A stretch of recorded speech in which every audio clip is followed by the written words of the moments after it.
आशा की किरण। એટલો સ્ટ્રોંગ વ્યક્તિ ક્યારે નિર્માણ ન કરી શકે. એકલા સ્ટ્રોંગ વ્યક્તિથી બધું વેર વિખેર થઈ જાય. એકલો મૃદુલ પણ ન ચલાવી શકે તો કોઈ સાંભળે જ નહીં એનું, તોય ન ચાલે. સ્ટ્રોંગમાં પ્રોબ્લેમ એ છે મૃદુલનું કોઈ સાંભળે નહીં. એકલો મૃદુલ વ્યક્તિ રહેતી કોઈ સાંભળે નહીં તો પરિણામ આવે જય સ્વામિનારાયણ. કોઈ સાંભળે જ નહીં પરિવારમાં. તમે કોઈ ધ્યાન જ ન દેતા હાલે કોઈ દાડો કેમ બોલતા નથી?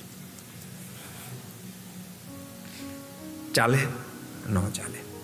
એકલો મૃદુલ વ્યક્તિ રહે કોઈ જવાબ જ ન આપે, ન ચાલે. કોઈ સાંભળે જ નહીં, ન ચાલે. એકલો સ્ટ્રોંગ એટલા માટે ન ચાલે, એકલો સ્ટ્રોંગ કોઈનું સાંભળે નહીં એટલે ન ચાલે. યાદ રાખજો, ક્યારેક કોઈનું સાંભળવું પણ પડે.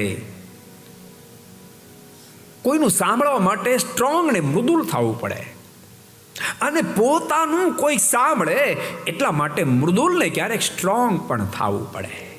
આ બે ગોળિયાની અંદર હોય એ જ પદ્ધતિસર બધું ચલાવી શકે. જો અત્યારે આપણા પ્રાઇમ મિનિસ્ટર સ્ટ્રોંગ એ ખૂબ છે અને મૃદુલ પણ એટલા જ છે. અત્યારે જે ઘટના હિન્દુસ્તાન પાકિસ્તાનની વચ્ચે સર્જાઈ રહી છે એમાં સ્ટ્રોંગ અને મૃદુલતા બેયના દર્શન છે. સમજાય છે તમને મારી વાત? જે ત્રાસવાદીઓએ નિર્દોષની હત્યા કરી, મોદી સાહેબના હૃદયમાં મૃદુલતા છે કે મારા દેશની નારીઓના સિંદૂર ભૂસાયા, એ હું કેમ સહન કરી શકું? હૃદયમાં કરુણા પ્રગટી એ મૃદુલતા છે. અને હવે એના ભૂકા કાઢી નાખવા પડે એની સ્ટ્રોંગતા છે.